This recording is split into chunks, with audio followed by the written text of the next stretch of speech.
Hey everybody, this is a clip from the latest episode of the Randi Rhodes Show. If you want the full episode, you can watch live on Free Speech TV, Dish Channel 9415, DirecTV 348, Sling, Roku, and Apple TV. Mary had a little man. The fault. We believe that all men are created equal. To the magnificent mosaic that is America. From radio beacon to radio beacon. I have a dream today. Change has come to America. Believe me. Knock, knock. Who's there? It's a figment of your imagination. Randi Rhodes Show. Turn up your mind. Adam Schiff from about, I'd say an hour and a half ago. We do know that the Department of Justice has been involved in the decision to withhold that information from Congress. We do not know because we cannot get an answer to the question about whether the White House is also involved in preventing this information from coming to Congress. We do not have the complaint.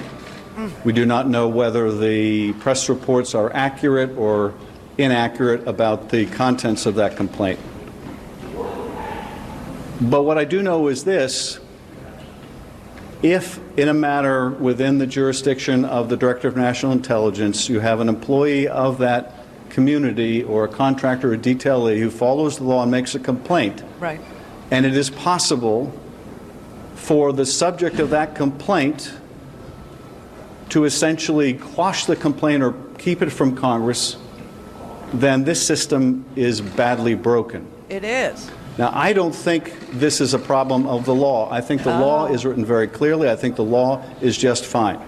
The problem lies elsewhere.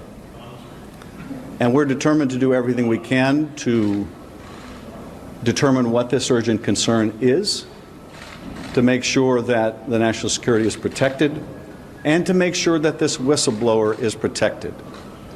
Because the impact of this opinion, which the Department of Justice has been unwilling to share with us, the impact of this opinion is that if the Department of Justice decides that an employee of the intelligence community who comes forward, follows the law, follows the process, is nonetheless outside the process, they're not protected. Yeah. Which not only means that this whistleblower is not protected, it means no whistleblower is protected. That is the danger of the DOJ's misinterpretation of the law. It's just crazy. This is just really frightening. It truly is. And I have to tell you that the New York Times last night, the story that broke last night was a Washington Post story, and it was shocking to read it. It just, you get alerts if you're me or you, and you care about this stuff, and you care about the integrity of America. You care that our word means something. You care about war and peace. You care about the troops that you say you support. Then you pay attention, especially now when you've got some factions in this administration threatening all-out war against Iran. So that came out last night in the Washington Post just a few minutes ago, just now. The New York Times followed up with this article called "Whistleblower's Complaint is Said to Involve Multiple Acts by Trump." Multiple times.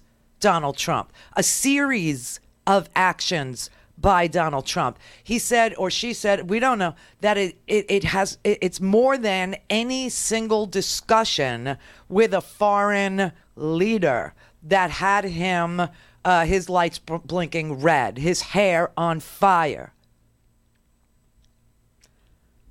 Something very sensitive through a series of acts. The complaint obviously cleared the initial hurdle.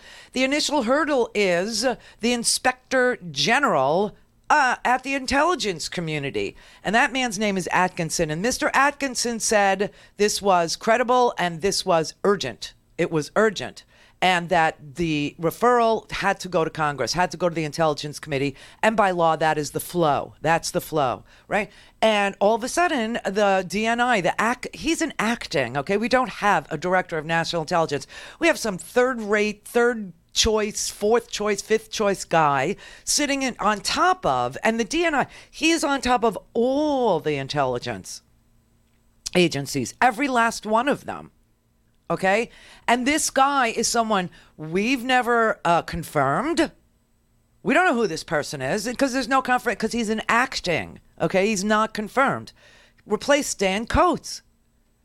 And then they selected John Ratcliffe from Texas, and then John Ratcliffe had zero experience in the intelligence community. And on top of it, he lied and said he had prosecuted, as a prosecutor, terrorist cases, but he never did. He just lied, like Corey Lewandowski. Oh, can I just tell you that Nancy Pelosi apparently agrees with me? Isn't that something? Nancy Pelosi said when she was watching Corey Lewandowski testify or do whatever that dog and pony show was in front of the Judiciary Committee the other day, that she felt that Corey Lewandowski should have been held in contempt right then and right there, which means the House should have invoked its authority of inherent contempt. Isn't that special? I wonder who else, in this whole media apparatus told you that. Just me. I'm guessing just me. But she agrees with me. She said last night that she thought that Corey Lewandowski should have been arrested and he should have been held in contempt, that the way he testified was contemptuous, that the amount of, insulting and the disrespect and he admitted to various felonies, that's for sure, but that he really should have been held in contempt right there and then. Those are her words only. Right there and then. And so today there's news that Corey Lewandowski will probably be held in contempt of Congress. And I guarantee you that the President of the United States will pardon him. Unless he doesn't. Unless he, turns on him like he turned on Michael Cohen. Unless he turns on him like he turned on Michael Flynn. Unless he turns on him like he turned on Paul Manafort. Right? Yeah.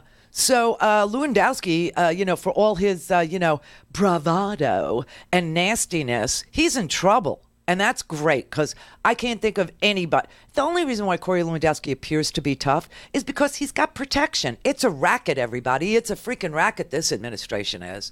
And as long as he feels he's got protection from the president, he's going to, sit there and, call congressmen names and ask them to read it and announce that he's running for Senate in the middle of the hearing by tweet, just like the president announces that he's going to put sanctions on Iran by tweet.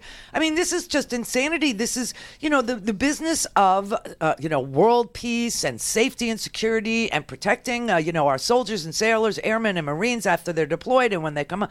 This is serious business. Whether you pay attention or not, the world will continue to grind its way into wars, into cheating, into stealing from you, whether you're paying attention or not.